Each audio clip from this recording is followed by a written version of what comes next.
Welcome back to Girl Talk. As you can see, we haven't gone anywhere. We're still sitting here at the fantastic Bella Domicile on Nesbitt Road.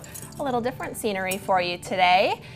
We are going to chat now with Miss Laura Diston. You may recognize her from the Ironstone nest. And you're actually going to demystify the whole milk paint phenomenon for us a little bit today. Absolutely. So glad to have you. So Thank you. For folks who haven't used milk paint before, just give us a background on what it is. So milk paint is the original paint. A lot of people think that it's a new product. It's actually the original paint. Egyptians used it to write hieroglyphics on the caves centuries ago. Oh, really? Yes. That's a fun fact. Farmers used it to paint their barns, which is where barn red came from. They used what they had on hand, which was milk, iron oxide, ferrous oxide, which is rust, and then they sealed it with linseed oil, and that's where you get the classic barn red from. So it was actually milk paint long time ago. This is like the revamp of an old classic almost. It is. Correct, yes, and the recipe is still pretty much the same. There's only 5 ingredients in milk paint and 5 ingredients only. So it's a very green, all-natural paint. There's nothing man-made or synthetic in it whatsoever. So we're sort of returning to the way our ancestors used to paint. And it could go right down the drain, right? Correct, absolutely. Yep, Completely it's safe. just going right back to the earth. Yes, all that's in milk paint is lime, clay, chalk, casein, which is a milk protein, which is why it's called milk paint. You don't mix it with milk. And then iron oxide pigments. So And look at the beautiful colors that you get. And we're just looking at the brushes even. Yeah, they look really They're authentic. beautiful, yeah. I love it. You can kind of get that natural feel from them. I love it. that's right. So what makes milk paint so different from all the other paints out there right now? Well, the biggest difference is that it comes in a powdered form and you mix it with water, which is a little intimidating to people. Most people are used to the liquid paint, latex, or other furniture paints that are on the market to faux finish furniture with. So milk paint comes in a powdered form.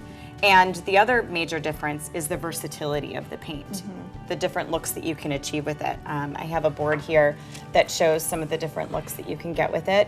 And it's all the ratio that you mix it with water. So you can get a stain very easily. And again, it's a 0 VOC paint. So a VOC is a volatile organic compound. A lot of stains that are on the market are smell very bad and very bad for you to inhale.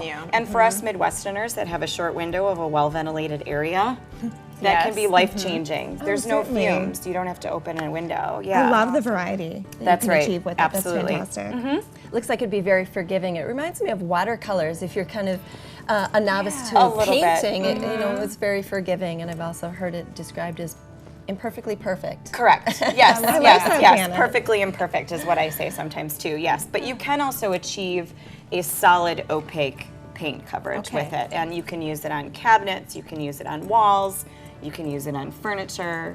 And I see that with the green, where you obviously have it labeled solid. That's right. I didn't realize that you could get that deep of a color. You can. So that's kind of nice to know. Yes. That it really is really versatile. vibrant colors. So that's yes. just a matter of layering and Correct. Well, that is And mixing actually mixing it with the bonding agent, which will then help it stick to glass or metal. There's no sanding and no priming required with milk paint either. So you can just literally take brush to piece and start painting. That sounds too good to be true. It really does. I promise you, it is. It is true. Yeah. All right. Well, let's talk a little bit about the priming. So you don't have to sand, so the prep work is down. Correct. Which I really like. And you've said that it comes in a powder, which I actually think is cool for storage. It is. It has an indefinite shelf life in the powdered form. And I actually think that's nice because I have in my home down south, I have paint cans like stacked on top of each other, and when you need them to go do a touch up, you go to open it up, and it's not that great It's anymore. gunky. Yeah. Yep. Like I said, in its powdered form, it has an indefinite shelf life. Excellent. So how many coats does it take to do these different finishes? Generally, milk paint takes 2 to 3 coats to finish a project, but it dries extremely fast. It's 20 to 30 minutes between coats.